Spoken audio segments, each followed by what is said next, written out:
A'udzu billahi minasyaitonir rajim. Bismillahirrahmanirrahim.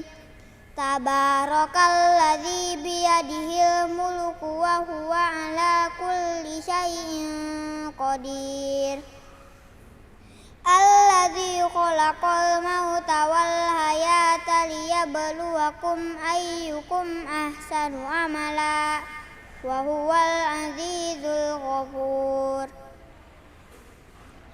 Alladzi khalaqa sab'a samawatin tibaqa ma tara fi khalqir rahmani min tafawut farji'il basara hal tara min futur summa rji'il basara harrataini yanqalib ilaikal basaru khashi'an wa huwa hasir. Walaqad zayyana as-samaa'a ad-dunya bimasabiha wa ja'alnaha rujuman lisyayatin wa a'tadna lahum adzabas sa'ir. Walilladzina kafaru birabbihim adzabu jahannam wa bi'sal masir. Idza ulqu fiha sami'u laha shahiqan wa hiya tafur takadu tamayyazu minal ghaidh. Kullama ulqiya fiha faujun sa'alahum khazanatuha alam ya'tikum nadhir. Shadaqallahul azim.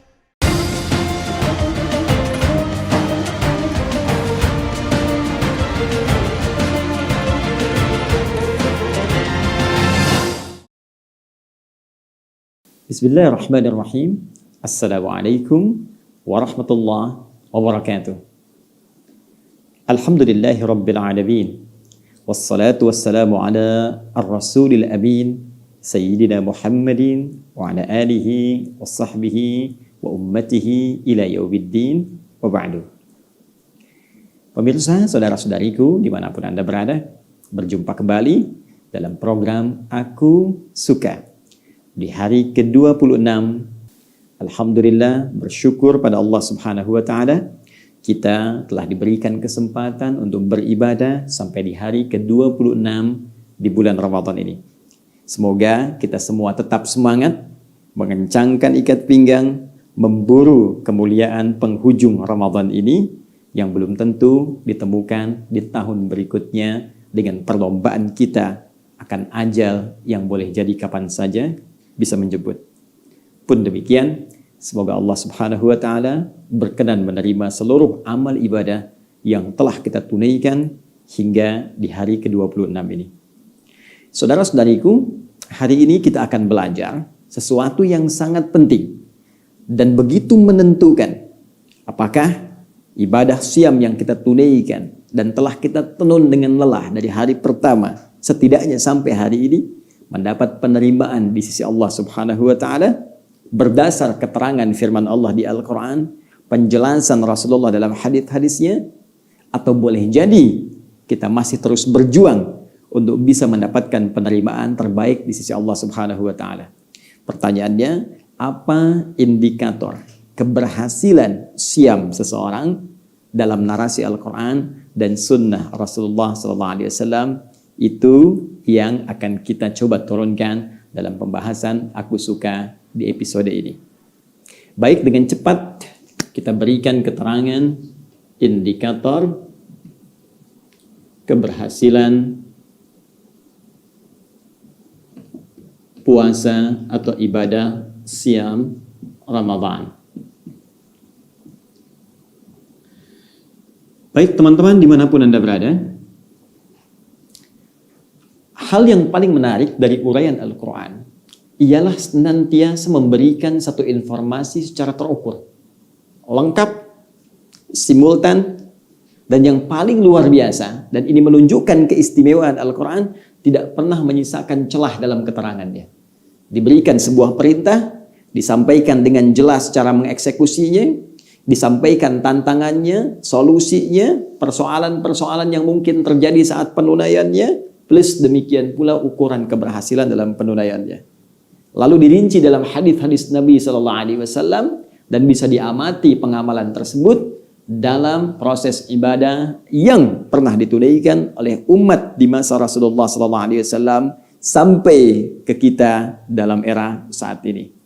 Baik, kita turunkan pertama dalil dasar tentang indikator keberhasilan siam Ramadan dalam Al-Quran, surah kedua Al-Baqarah dalam rangkaian ayat puasa di akhir ayat 183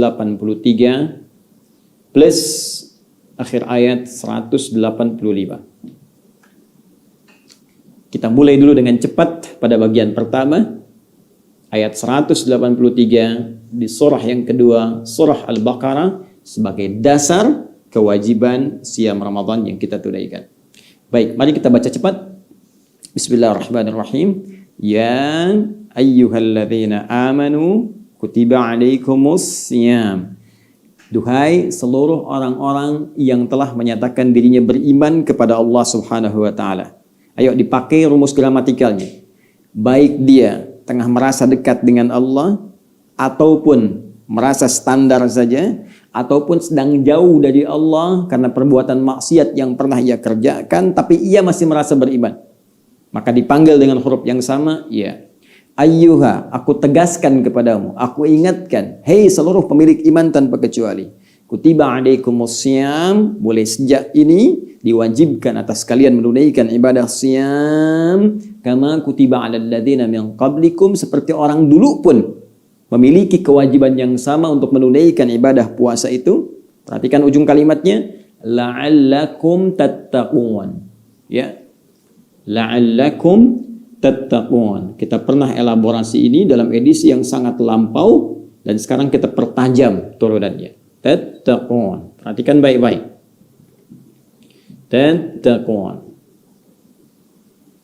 Apa tujuan dari ibadah siam Ramadan saat diperintahkan itu? Kata Allah, tidak ada yang lain kecuali puncaknya agar kalian bisa meningkatkan takwa kepada Allah Subhanahu wa taala.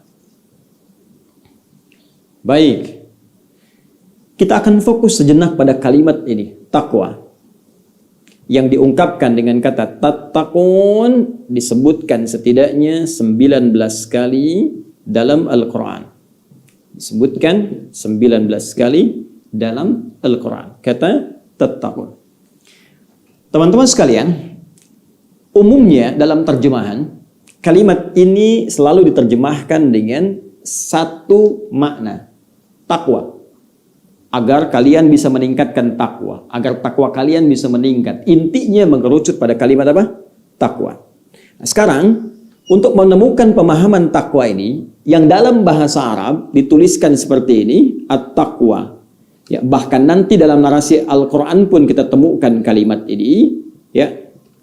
Misal kita lihat di Al-Quran surah kedua Al-Baqarah ayat 197 ketika Allah menyampaikan keterangan tentang ibadah haji.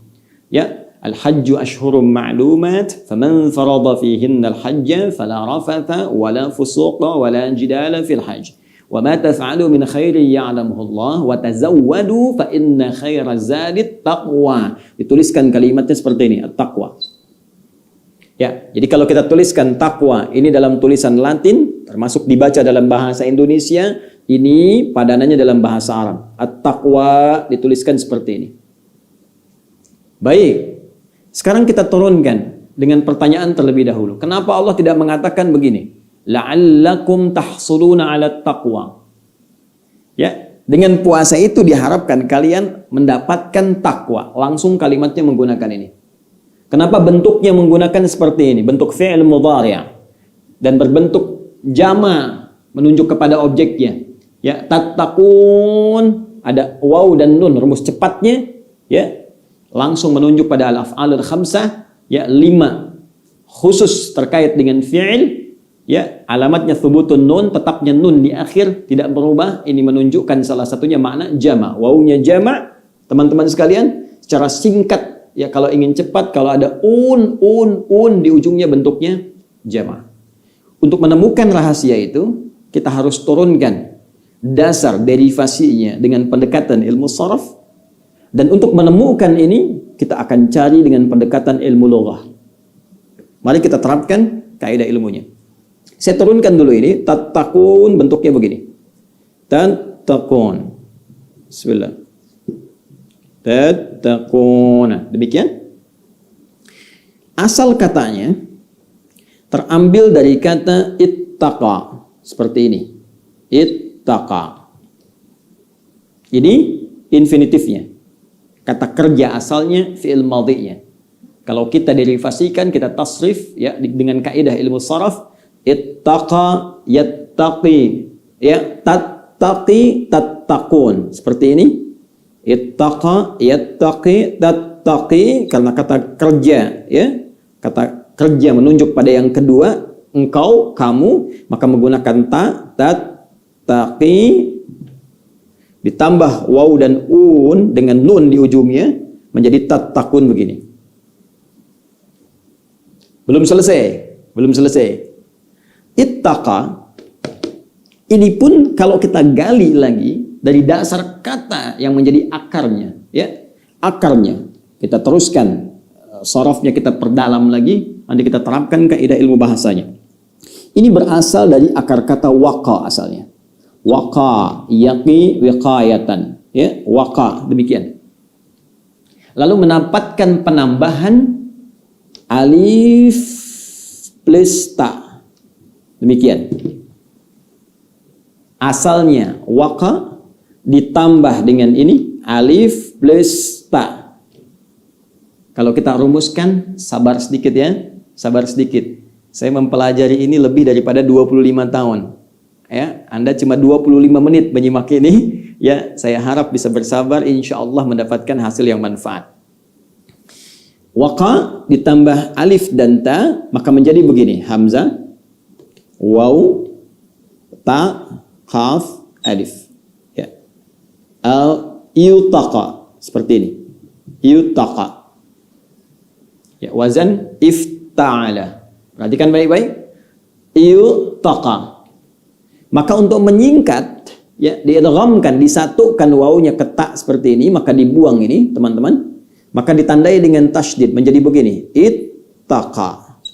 Ya, ittaqa yattaqi. Kembali ke sini. Ya, ittaqa yattaqi. Saya urai kembali. Kalimat tattaqun dasarnya dari kata tattaqi ditambah un menjadi tattaqun. Kata tattaqi dasarnya dari kata ittaqa. Kata ittaqa asalnya dari kata waqa. Kata waqa ditambah alif dan ta menjadi yutaqa. Alif yang diletakkan di awal di sini, kemudian ta-nya diletakkan di pertengahan, ya, setelah huruf waw, yutaqa. Kemudian disatukan waw ke sini ditandai dengan tasydid menjadi ittaqa. Apa pentingnya saya jelaskan ini? Sekarang fokus baik-baik. Akar kata dari kalimat ini, akar yang paling utamanya waqa, yang berarti penjagaan, pemeliharaan, perisai. Penjagaan, pemeliharaan, perisai. Karena itu dari sini ditemukan kata masdarnya, waqa yaqi wiqayatan, waqyan, ya, wa wiqayatan, seperti ini.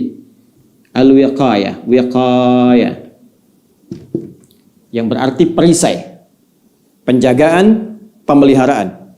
Ada peribahasa dalam bahasa Arab mengatakan al-wiqayatu khairum minal ilaj. Mencegah, merawat, menjaga lebih baik daripada mengobati.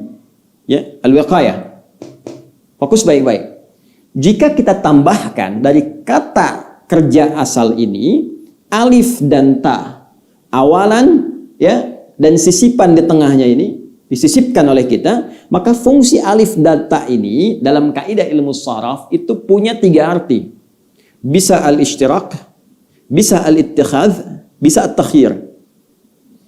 Yang paling sesuai kalau Anda mengaji di ilmu sharaf untuk menerapkan kaidah ini, maka kita bisa ambil dengan terapan al-ittikhadz, Ittihad itu mengambil fungsi dari asalnya. Ya, jadi diambil fungsi akar kata awalnya, diterapkan dalam konteks yang akan disampaikan. Contoh begini, ya. Ini dari kata waqa, artinya menjaga, ya, memelihara, punya perisai. Lalu saya terapkan alif dan ta, ya, untuk menerapkan fungsi ittihad seperti ini. Mengambil sesuatu dari fungsi asalnya. Saya katakan ittaqa, sambung dengan kalimat ittaqal jundiyu, misalnya ittaqal jundiyu, ya, seorang tentara mengambil perisai, ya, mengambil perisai dipakaikan pada dirinya. Ya, jadi dari kata waqa ditambahkan alif dengan ta untuk menunjukkan makna mengambil sesuatu dari asal katanya. Asal katanya waqa berarti perisai, memelihara, menjaga. Ittaqa mengambil perisai atau penjagaan, diterapkan pada badannya, diterapkan pada dirinya. Nah, dari kata ini, kalau sudah kita paham asal katanya, kita jadikan ke dalam bentuk kata kerja kedua, ya, setelah itu dibentuk jamak. Waqa dari wiqayah, perisai, penjaga, pemelihara. Ittaqa mengambil perisai untuk dikenakan, untuk dijaga, ya, untuk jadikan pemeliharaan dalam diri kita. Tattaqi, kamu mencoba untuk mengambil perisai, kamu terapkan pada dirimu untuk memelihara, menjaga dirimu. Kalau banyak, tattaqun, kalian. Kalau enggak kita batasi, jadikan umum, tattaqun saja. Jangan batasi yang ada di masjid saja, yang ada di rumah saja, yang ada di kantor saja. Kita buat umum, tattaqun. Maka artinya secara spesifik kalian berusaha mengambil perisai untuk diterapkan pada dirimu agar menjaga, memelihara engkau dalam kehidupan. Nah, maka kalau kita ingin tarik kalimat ini, teman-teman sekalian, kepada konteks ayat puasa, seakan-akan ada isyarat menunjukkan kepada kita orang yang menunaikan puasa itu ketika diperintahkan oleh Allah, tujuan utamanya adalah la'allakum tattaqun, diharapkan dengan latihan puasa itu dia bisa mengambil perisai, ya, mengambil sebuah penjaga, diterapkan pada dirinya seperti ia saat berlatih menunaikan puasa itu untuk memelihara diri dari perbuatan yang dilarang oleh Allah Subhanahu wa taala. Yang paling menarik, perisai ini diisyaratkan oleh Nabi. Ya, dalam hadis beliau dikutip oleh Al-Imam Al-Bukhari di Kitabus Shiyam, nomor hadis yang pertama itu. Kata Nabi, as-siyamu junnatun. Masih ingat uraian kami di awal-awal pertemuan yang lalu? As-siyamu, fokus. As-siyamu junnatun. Masya Allah. Di ayat ini Al-Baqarah 183, kutiba alaikumus siyam, ujungnya la'allakum tattaqun. Di hadis Nabi, as-siyamu junnatun. Kata Nabi, kalau puasamu benar, maka puasa itu akan melahirkan perisai, yang perisai ini akan melindungi kamu, menjaga kamu, memelihara engkau dari segala perbuatan maksiat yang tidak disukai oleh Allah Subhanahu wa taala. Bukankah saat puasa kita benar-benar berlatih untuk mendapatkan perisai itu? Coba silahkan cek. Ya, saat ini kan kita sedang puasa, ada dorongan untuk berdusta, tiba-tiba mental, nggak mau sedang puasa, ya kan? Ada dorongan untuk melihat maksiat, nggak mau sedang puasa, ya kan? Ada dorongan tangan untuk berlaku yang kotor, nulis status yang tidak baik, bikin hoax, nulis celaan kepada orang, ya. Maka hati Anda akan berkata, kalau puasanya benar, karena kalimat Nabi-nya, kalau puasanya benar, as-siyamu, jika puasa itu ditunaikan sesuai ketentuannya, alif lamnya dibaca, ya, sesuai aturannya, junnatun, maka ia akan melahirkan perisai yang tak tampak. Jika puasanya benar, maka tangan akan mencegah, ya, mata akan mencegah, telinga akan mencegah dari semua perbuatan yang dilarang oleh Allah Subhanahu wa taala. Apa hakikat yang menjadikan semua fungsi tubuh mencegah ini? Junnah, perisai yang tak tampak tadi. Jadi Anda bayangkan kalau 30 hari dilatih, latihannya benar, itu kata Allah, tattaqun, kamu pasti punya perisai itu. Kamu punya wiqayah dalam dirimu. Sehingga keadaan saat kita puasa, auratnya bisa diterapkan pasca puasa. Itulah sebabnya kalimat yang menggunakan fi'il mudhari. Nih, ada tak di depannya. Masih ingat rumus fi'il mudhari? Anita. Ya, anita, hamzah, nun, kemudian ya dan ta. Anita, sepanjang ada 4 huruf ini, hamzah, nun, ya, ta, maka maknanya mudhari setidaknya punya 3 pendekatan dalam bahasa Inggris. Present, continuous, and future.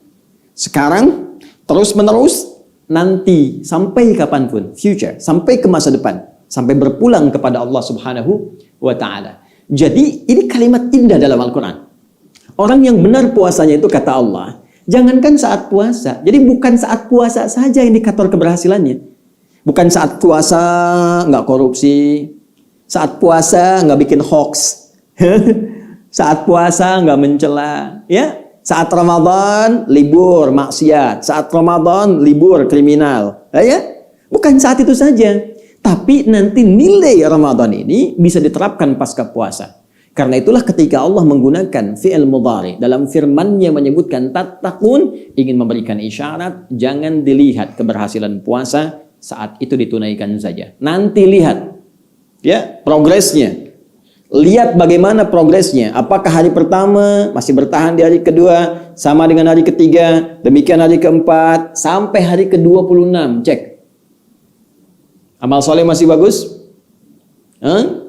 Meninggalkan maksiat masih dilakukan? Ya, tinggalkan maksiat, kerjakan amal taat. Ketika ini bisa kita kerjakan dengan konsisten, belum selesai waktunya. Lihat pasca Ramadan. Begitu pasca Ramadan, aura ini masih kita dapatkan.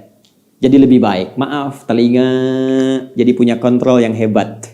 Ya, pada maksiat sudah nggak mempan. Mendengar sesuatu yang buruk, gibah, nggak suka. Mata melihat tayangan yang nggak bagus, sudah nggak suka. Nah, kalau Anda mendapatkan itu, jadi tanda pertama bahwa puasa kita dinilai berhasil oleh Allah Subhanahu wa Ta'ala. Ya, dinilai berhasil. Tinggal kita jaga sampai kita pulang menghadap Allah Subhanahu wa Ta'ala. Karena itulah ketika setiap taklim dibuka, bahkan setiap khutbah Jumat, Nabi kan sering mengutip Ali Imran itu. Quran surah ketiga ayat 102. Ya ayyuhalladzina amanu taqullah, takwa lagi. Hai orang-orang beriman, tingkatkan takwamu kepada Allah haqqa tuqatih, dengan cara yang benar. Pakai perisainya dengan benar. Supaya jaga maksiat selama hidup, jangan kerjakan maksiat. Jauhi. Kamu punya perisai. Baik, wala tamutunna illa wa antum muslimun. Jangan sampai nanti kamu wafat. Artinya jaga sampai kamu wafat. Jangan sampai wafat kecuali menjadi muslim yang menyerahkan diri sepenuhnya kepada Allah. Muslim yang benar. Apa ciri muslim yang benar? Tadi takwa. Dia bisa menahan dirinya dari segala yang dilarang. Bagaimana bisa mendapatkan semua itu dengan perisai yang hebat tadi? Menjalankan siam dengan cara yang benar. Ini poinnya. Karena itu, jangan heran ketika ada ulama mendefinisikan meningkatkan takwa, di antara definisinya meninggalkan segala yang dilarang oleh Allah Subhanahu wa Ta'ala. Masih ingat? Baik. Kalau sudah paham sampai sini, jadi satu, ya, indikator keberhasilan puasa seseorang bisa dilihat dari sejauh mana dia mendapatkan perisai yang memelihara dirinya dari segala perbuatan maksiat yang dilarang oleh Allah Subhanahu wa Ta'ala, dan itu diungkapkan dengan kalimat ini, la'allakum tattaqun. Satu, sudah kita tuntaskan indikator keberhasilan siam Ramadan, diraihnya perisai takwa oleh seorang yang berpuasa yang menjaga dirinya dari perbuatan maksiat. Baik, sekarang kita buat ya persamaan terbalik. Lawan. Teman-teman sekalian, bukankah Allah menciptakan segala hal di alam ini berpasangan? Ya, dan untuk memberikan bukti kepada kita hanya Allah yang tak punya pasangan. Ini bisa ditemukan dalam Al-Quran surah ke-51. Adz-Dzariyat ayat 49. Wa min kulli syai'in khalaqna zawjaini la'allakum tadhakkarun. Dan segala hal aku ciptakan berpasangan supaya kalian sadar, ingat, mengerti hanya Allah yang tidak punya pasangan. Karena itu Allah menyifati dirinya dengan ahad. Ya. Quran surah ke-112 ayat pertama, qul huwallahu ahad. Hanya Allah yang esa, satu-satunya, tidak ada duanya, tidak ada sekutu, tidak ada pasangan baginya. Makhluk berbeda. Karena itu lawan dari makhluk khaliq. Allah menyebut dirinya dengan khaliq. Buka Quran surah ke-15 ayat ke-28. Wa idz qala rabbuka lil malaikati inni khaliq. Dan ingatlah, pelajari ketika Rabbmu Muhammad SAW berfirman, menyampaikan pada semua malaikat dan sebagian jin yang ada pada saat itu. Saya, kata Allah, Khaliq, saya pencipta. Kita makhluk. Ya, karena makhluk, masuklah dalam hukum tadi di sini. Ya, ada pasangan. Manusia, ada laki-laki, ada perempuan. Hewan, ada jantan, ada betina. Tumbuhan, ada benang sari, ada putih. Ya, nuansa alam, ada siang, ada malam. Ada gelap, ada terang. Baik, demikian sifat. Ada baik, pasti ada lawannya buruk. Nih, ada soleh, ada salah. Kalau kita mau turunkan, baik, tetap ada lawan juga. Turunan dari baik ini, ada jujur misalnya, teman-teman sekalian. Ada lawannya juga, dusta. Ya, Anda mau katakan tidak ada dusta di antara kita, tetap dusta akan ditemukan. Dan pasangannya apa? Jujur. Dusta diciptakan untuk menjadi katalis supaya jujur itu nampak. Baik, sabar di sini. Ya, di sini ada marah yang tidak terkontrol. Ya, di sini ada rendah hati misalnya. Di sini ada sombong, selalu berpasangan. Nah, sekarang kembalikan pada kaidah tadi. Karena orang puasa dan puasanya benar ditunaikan memiliki perisai ini.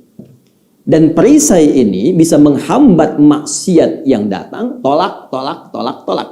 Sehingga pelaku maksiat itu tidak punya peluang, teman-teman sekalian, untuk bisa menembus ini. Perbuatan maksiat, ya bisikan maksiat, sifat dan sikap maksiat tidak akan bisa menembus orang yang taat yang memiliki perisai takwa. Karena maksiat membawa ini, sifat-sifat buruk, dan ini tidak tembus. Kalau sudah tidak tembus, maka konsekuensinya yang ini akan naik lawannya. Pasti akan naik. Sederhana prakteknya. Kalau kita mau turunkan begini, orang kalau ingin jadi orang baik, sederhana kaidah Qurannya, tinggalkan perbuatan buruk. Bukankah kalau nggak ada dusta, artinya tinggal jujurnya? Bukankah kalau tidak ada marah, artinya tinggal sabarnya? Ya, prakteknya juga sangat bisa kita analisis. Orang yang tidak pernah berkata kotor, karena tidak ada kosakata kotor, kan artinya dia tinggal punya kosakata yang baik saja. Karena itu orang-orang baik, kenapa nggak sanggup berkata kotor? Karena nggak punya kosakata kotor. Sebaliknya, orang yang kata-katanya kotor, kenapa keluar kotor? Karena pulsa kebaikannya nggak ada. Kuotanya habis. Dia belum isi pulsa lagi, isi pulsa kebaikannya belum muncul, sehingga nggak keluar. Ya. Mohon maaf nih, kalangan golongan tertentu misalnya yang senantiasa berbuat maksiat, tindakannya kasar, kan susah berkata yang baik. Karena nggak punya cadangan, nggak punya stok kebaikan.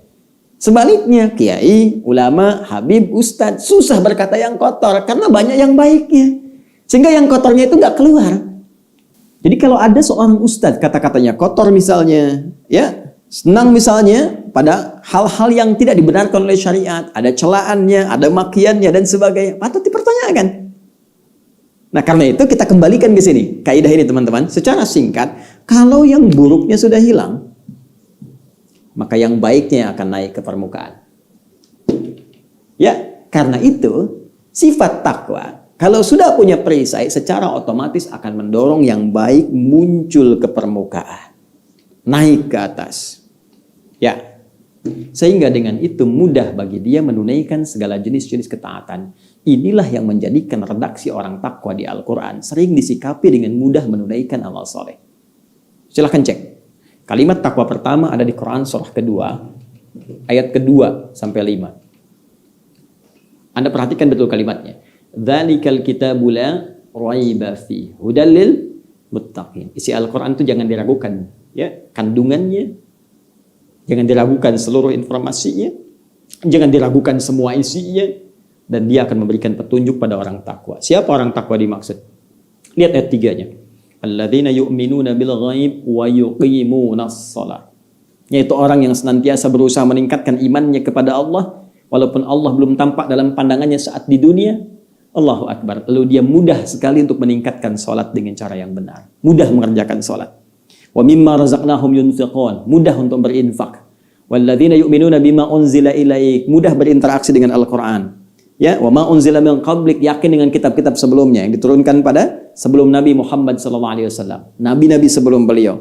Ya, wabil akhirati hum yuqinun. Kemudian mudah mendekat kepada Allah untuk meraih akhirat yang baik. Yakin dengan hisab, yakin dengan ketentuan akhirat.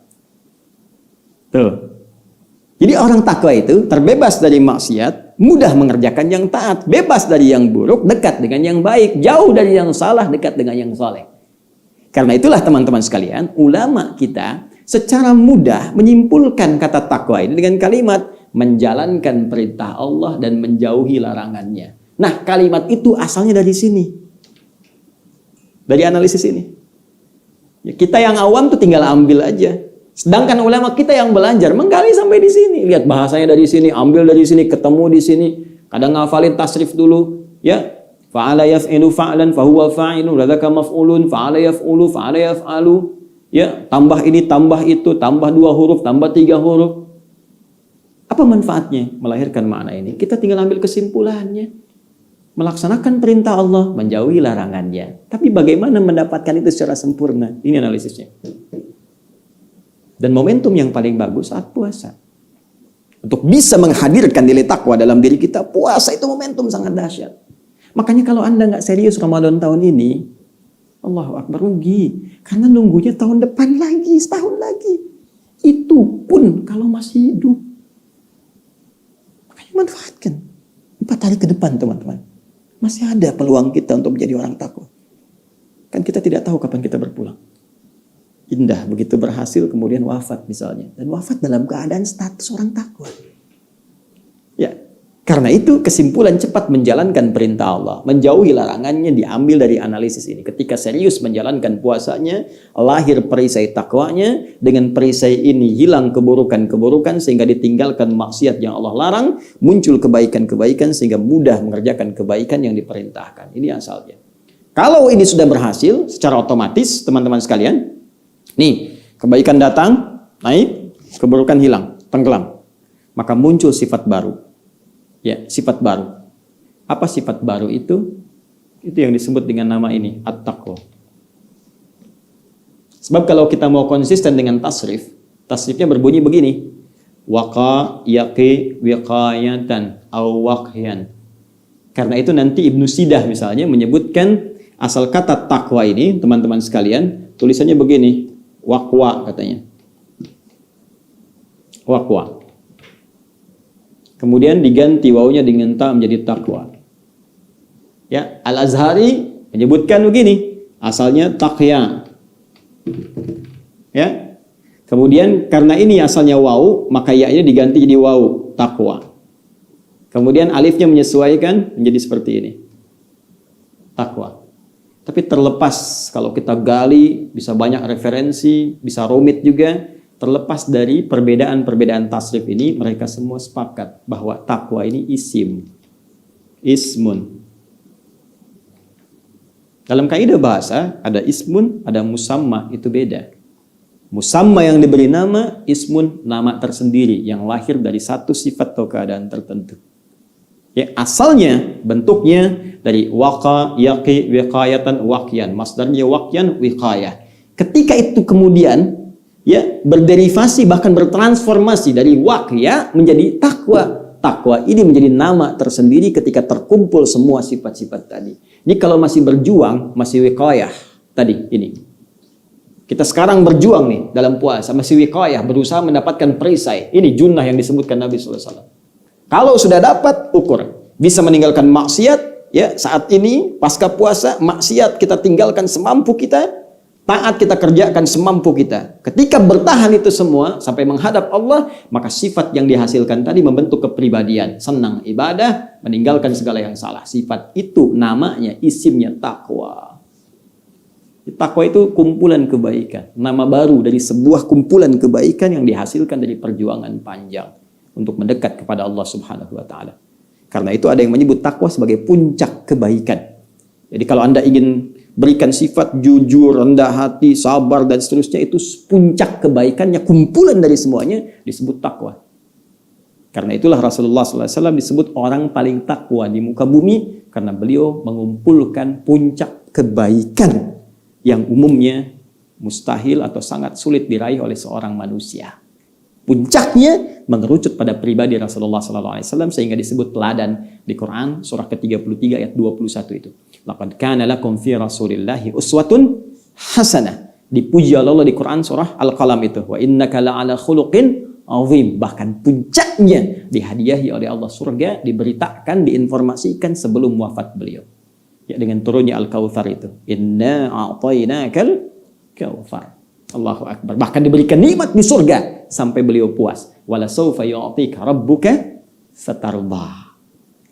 Nah, sekarang evaluasinya sampai hari ke-26 ini, apakah sudah hadir sinyal-sinyal takwa dalam diri kita? Ayo dicek. Sudah hari ke-26. Jangan-jangan sibuk belanja. Awas. Jangan-jangan sudah mulai meninggalkan rutinitas ibadah. Al-Quran jarang dibaca lagi. Salat malam mulai lupa. Tilawah mulai sepi. Padahal dengan kondisi apa lagi Allah harus mengatur kita supaya fokus ibadah. Sekarang di luar dibatasi. Mau keluar terbatas. Mau jalan-jalan terbatas. Perkumpulan dipersulit. Dalam konteks mempersulit ini, ya kalau kita lihat dengan iman kita, sesungguhnya bisa kita tarik sebagai peluang untuk apa? Untuk memaksimalkan ibadah yang sekarang kita tekuni. Tinggal 4 hari teman-teman. Kalau momen Ramadan ini habis, semangatnya hilang. Beda dengan hari-hari biasa. Ya, karena itu saya menyarankan pada diri pribadi, juga kita semua manfaatkan. Tarik ini. Ya, kalau kondisi memang belum bisa keluar sekitaran rumah, belum bisa ke masjid, rumah kita maksimalkan. Alhamdulillah sebagian tempat sudah bisa ke masjid, masjid maksimalkan. I'tikaf kita malamnya sholat, ikhtiarkan sampai sinyal ini muncul. Sampai begitu buka handphone, ada gambar yang gak bagus, Allahu Akbar. Biasanya agak lama begitu kan? Lama, ada yang istighfar tapi dilihat terus, astagfirullah, astagfirullah. Ini enggak. Langsung seketika, astagfirullah, ganti. Berarti sinyalnya sudah mulai ada. Sinyal takwa di hari ke-26. Yang dahsyat sudah mulai senang sholat sunnah. Tambah. Rajin baca Al-Quran. Jadi menunjukkan ada keberhasilan. Tinggal, karena ini sifatnya mudhari, ada taknya, jaga ini sampai kita wafat. Sehingga membawa kebanggaan saat pulang kepada Allah Subhanahu wa Ta'ala. Ustaz, apakah semua orang puasa akan mendapatkan ini? Belum tentu. Karena ternyata sebelum kalimat tattaqun ini, Allah mengawali dengan kata la'allakum. Berasal dari kata la'alla, bermakna taraji, menunjuk pada keterangan sesuatu yang bisa dicapai dengan kesungguhan, serius. Ya, seakan Allah ingin mengatakan semua orang puasa berpeluang mendapatkan nilai takwa jika ia serius menjalani tuntunan ibadah dalam puasanya. Serius salat malamnya, serius menunaikan siamnya, serius menjaga diri dari perbuatan maksiatnya, serius dia qiraah Qur'annya, tilawahnya, sampai dengan hafalannya, serius infaknya, serius zakat fitrinya. Ketika semua serius dikerjakan, punya peluang meraih ini. Tapi kalau lengah saja, asal saja, hampa makna, formalitas saja, maka besar kemungkinan belum tentu nilai itu bisa diraih. Nah, teman-teman, tinggal kita cek sampai hari ke-26 ini. Bila itu kita dapatkan, setidaknya jaga sampai dengan titik perjuangan itu berakhir di puncak Ramadan. Ya, insya Allah di bulan ini hari ke-30 selesai kita tunaikan, maka Allah akan berikan tanda langsung diucapkan di lisan kita. Dan jika ini diucapkan dengan lisan yang nyaman, hati yang tentram, semangat yang luar biasa, ini menunjukkan takwa itu sudah bersemayam dalam diri kita, tinggal dijaga. Ya. Dan kalimat yang Allah langsung titipkan lewat lisan kita itu langsung pula diberikan turunan ayatnya di paket ayat puasa. Dan itu yang paling dahsyat. Begitu diucapkan akan ada getaran kepada jiwa kita. Nah, pertanyaannya, apa kalimat yang dimaksudkan? Bagaimana saat kita mendapatkannya? Kapan kita mengucapkan itu? Itu yang akan kita gali pada edisi Aku Suka di hari ke-27 esok, insya Allah tetap di channel yang sama, YouTube Adi Hidayat Official, dan dengan izin Allah Subhanahu wa Ta'ala kita akan sempurnakan materi kita sampai ke praktek salat Idul Fitri. Apakah di lapang? Apakah di masjid? Ataukah bagaimana cara menunaikan sholat Idul Fitri edisi di rumah saja? Tetap bersambung bersama kami dalam tayangan program Aku Suka hingga Ramadan berakhir dengan izin Allah Subhanahu wa Ta'ala. Semoga Allah menerima siyam kita, menerima ibadah kita, mengampuni dosa-dosa kita. Jika ada yang benar dari kultum ini, maka sesungguhnya itu petunjuk Allah untuk segera kita amalkan. Jika ada yang keliru, maka itu mutlak kesalahan saya. Silahkan Anda tinggalkan dan ambil pendapat ustadz lain yang lebih baik yang sekiranya membuat jiwa kita tentram, mampu mendekatkan diri kita kepada Allah Subhanahu wa Ta'ala dan memperluas wawasan kita untuk bisa bersikap baik dalam kehidupan. Subhanakallahumma wa bihamdika asyhadu an la ilaha illa anta astaghfiruka wa atubu ilaik wa akhiru da'wana alhamdulillahi rabbil alamin. Assalamualaikum warahmatullahi wabarakatuh.